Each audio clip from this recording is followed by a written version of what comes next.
Eddie Hickey, President of the Youghal CYMS. We're down here in the premises here this evening, and you made a magnificent gesture to the newly opened Youghal Film and Photography Museum, which is only open about a month, and the CYMS has donated €500. Yeah, Mick, I'm absolutely delighted to support an absolutely great asset to the town. Hopefully it'll help towards the promotion of this new project. Eddie, the CYMS is down in this actual premises 1982. Prior to that, it was down to Town Hall for decades before that. It commands a lot of senior citizens, the youth coming down here. It's a vibrant place right in the centre of town. Absolutely, yeah. It's great that it can cater for both young and old. You know, people can come into our premises, have a chat, have a game of snooker, have a bit of banter between themselves, watch a bit of TV, read a book, you know. So hopefully for many more years it'll be here and still standing, Mick, yeah. And you're doing great work, and you've a couple of internationals been playing there recently, and even just the other night you had the Irish international football celebrity Jake O'Brien down here, and he made a presentation to the hall, a signed jersey from all the lads playing in Leon, his club. Yeah, it was great. It was great. It was a great event the other night, Mick, for Jake to be in our premises. We were lucky enough to win actually a signed jersey which Jake wore for Leon this year. And you know what? Through the auction, it actually went to a great charity. So, like I said, we were lucky enough to win it. And Jake came down, and you know he was very good. He gave plenty of time to take pictures with the kids and stuff, and it's great to see. You know, a great local talent like Jake, who's had a tremendous season. I mean, he's senior Irish debut with the Republic of Ireland come to our premises. So yeah, it was great, Mick. Sort of been coming to the premises as well, Ken Doherty, Steve Davis, Jimmy White, all these lads. But Eddie, a little bit going back in the history of the CYMS, there was a couple of lean times there, especially in the early 80s, and when you had greats in town like Frank Gerwin, Noel Dempsey, Jack Trahey, all the lads like that. There wasn't a lot of money going around then, and yet here you are, you're flying it, and so much so you're making a magnificent donation.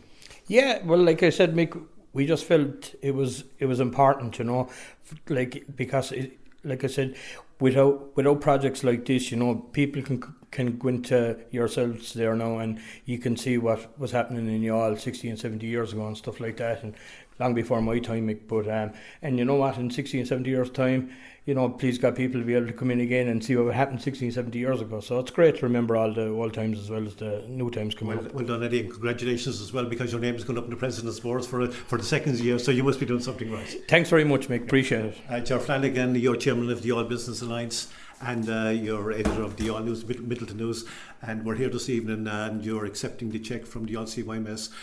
It's a great gesture by them. It's a magnificent gesture, and I suppose as a former president of CYMS, it's a proud evening for me to see the CYMS making such a wonderful gesture to a new project in town, a new tourism project. I suppose, like I know with the lean years that were here in the 80s in the CYMS, where we all pitched in a few quid every week to keep the doors open, and it's fabulous to see the success.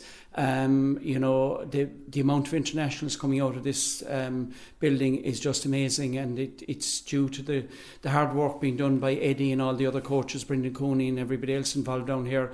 The tables here are in fabulous condition. I remember back when I was playing that it was great we had a group that were we used to play against Castlemartyr, and you know, we used to be here for the crack, and some of the lads unfortunately aren't with us anymore, but we had some great evenings, and you know, obviously you had the internationals here, and you know, it's a fabulous facility, great facility in the middle of town, great for tourism, great for locals, and it's an iconic club and an iconic building, and long may they thrive. And they deserve every word what you said there about them, Ger. Just tell me, how did this Youghal Film and Photography Museum come about, and does other vacant shops being acquired by this progressive group? Well, I suppose back along the business lines put a group together. We tried to buy the Kathleen and May, and as a spin-off to that, then we obviously opened the Kathleen and May Museum. And I remember having a conversation with yourself and Andy Kelly maybe 5 or 6 years ago. I'd been to the Epic Museum in Dublin and saw what was happening there, and Andy was very, same as yourself, a great archive of film, and of photographs, and I kind of made a commitment back then that I'd do whatever I could to open a film and photography museum with the help of the Business Alliance, and obviously with the support of the Business Alliance financially and otherwise, and then I suppose what really came on board was the likes of John Kelly and yourself and Ed Guiry here and all the other volunteers who really put in so much work over the last number of months to it was great to have the idea, but the work had to be put in, and the volunteers put in the work, and they night after night, and the meetings every week, and it's now open and it's a huge success, and I think it could be the catalyst to kickstart the economic life of Youghal, and hopefully in the next month or two we'll have the Youghal Ace Museum open under the same banner, and all going well we could have another 3 or 4 or 5 shops. And I suppose with the news then, just looking out here at the CYMS, that we will have cruise ships anchoring just here behind the CYMS. The first one is supposed to come the end of this month with some journalists and media group, and then we have the first official tours next year, and I think there's over 30 cruise liners already lined up for 2026. So this whole area and could kickstart the a new generation for Youghal and a major tourist attraction once again. Ger, I believe you have an update on the Kathleen and May project. Yeah, I suppose it was disappointing that it didn't work out for Youghal, but the good news is there appears to be 2 interested parties who are interested in acquiring the ship, restoring it to its original state and sailing it back to Youghal, and they're both looking at having it in Youghal for a month every summer. They're in negotiations at the moment with the owners, and I think they're more or less competing with each other. So one of the parties has already been in Youghal and has looked at various different locations that Kathleen May would have visited. So it looks very positive. It looks as if there's they have the backing, the financial backing to do it, and that they would spend a month in Youghal and sail it maybe for 6 months of the year in total. One of them are talking about using it as a cargo ship for the carbon footprint and green energy, looking at that side of it.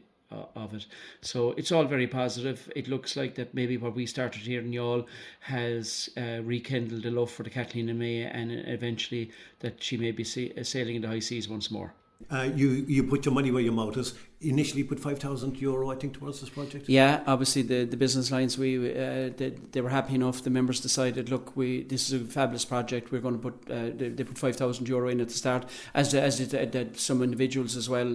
But I suppose it was the biggest donation. The first donation we can never forget came from the All Fishermen's Co-op, who put €1,000. But €1,000 was huge money at the time, and I suppose it gave people the idea, lads, we could donate to this. They weren't asked for it. They came along. Similar to CYMS, they've come along and they feel what we're doing is worthwhile, as did some other people, like we've done some other promotions of others who had donated to us, and again we're getting daily donations, and anybody who can feel that they're in a position to donate something, we can open another a shop with the money that comes in from this one, and we can have a snowball effect. And not forgetting the Cork County Council as well. I believe they did some funding as well. Yeah, obviously the Arts Department and Conor Nelligan from Cork County Council came up trumps. They gave us €5,000 for the Film and Photographic Museum and €4,000 of a grant for the Youghal Ace Museum. And Conor has been a great supporter of Youghal over the years, and he likes what we're doing. Obviously it's people on the ground, it's volunteers, it's people giving of their time and want to do something for Youghal. We're just in it for Youghal. I don't think there's anybody involved in this for their own gain, and it's just see what we can do to regenerate the town.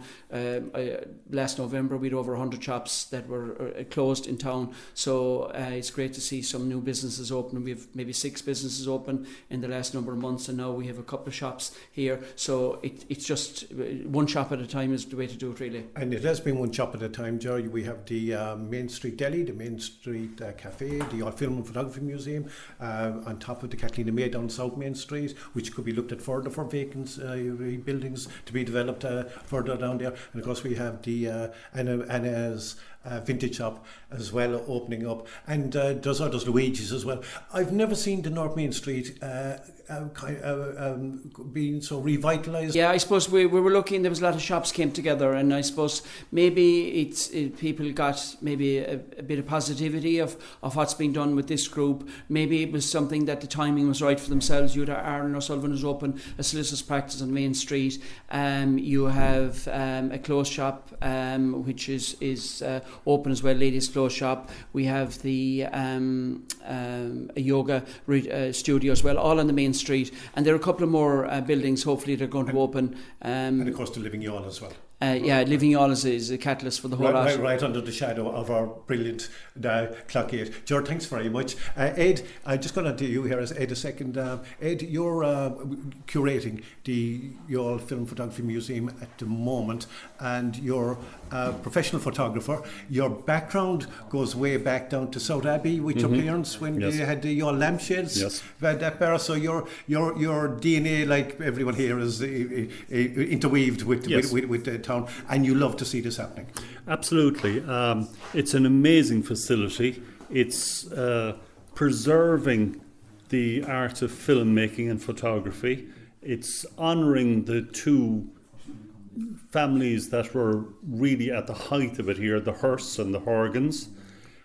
It's housing a collection of very, very rare cameras that would disappear if they hadn't been minded.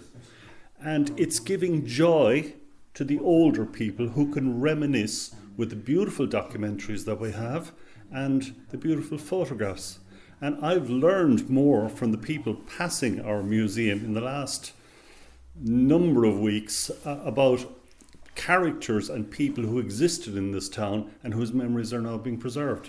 I'm going to call it the Inside Out Museum, because the presentation outside, where all the photographs outside there, is just a wonder to see people, even when the place is shut, to stop looking and, getting that footfall on the street. But they're looking at their, the generations of different families in town, as well as inside, it's outside. And it's a great talking point. It's almost like the gossip shop of old that we knew further up the street in Jack Kenny's place. When I was starting in photography many years ago, a very learned photographer said to me, a good photograph should tell a story.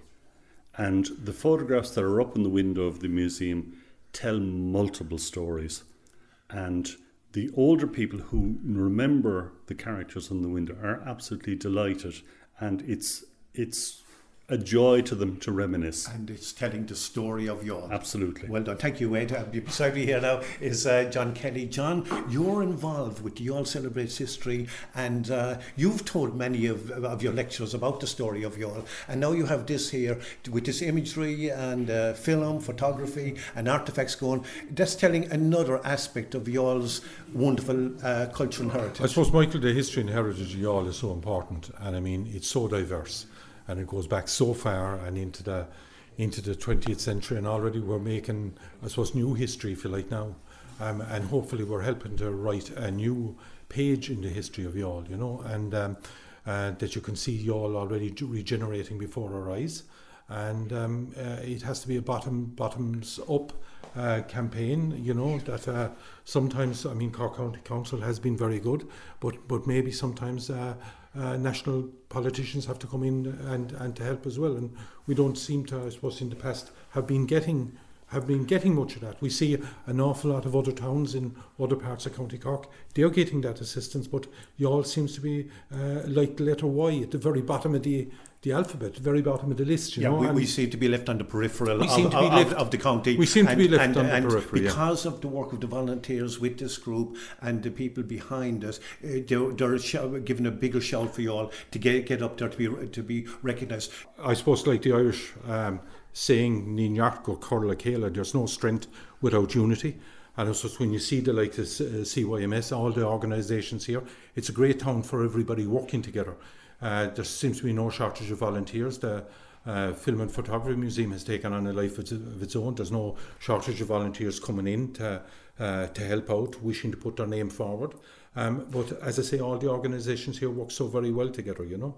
John, you mentioned about the political part for, you know, to get funding, big funding down here to Youghal, and more funding for museums in town. But with the funding that they've got to open this thing, which was, we're grateful for the Cork County Council, but it was incredible, amazing what the volunteers did to get that open up. It was driven from the bottom up, and I suppose, I say this is only my own personal views, but I mean, sometimes we see projects, and if officialdom are thinking of the projects, the first thing they do is spend 100,000 with a consultant's report, and the project itself mightn't come along for another 5 years, if it ever comes along.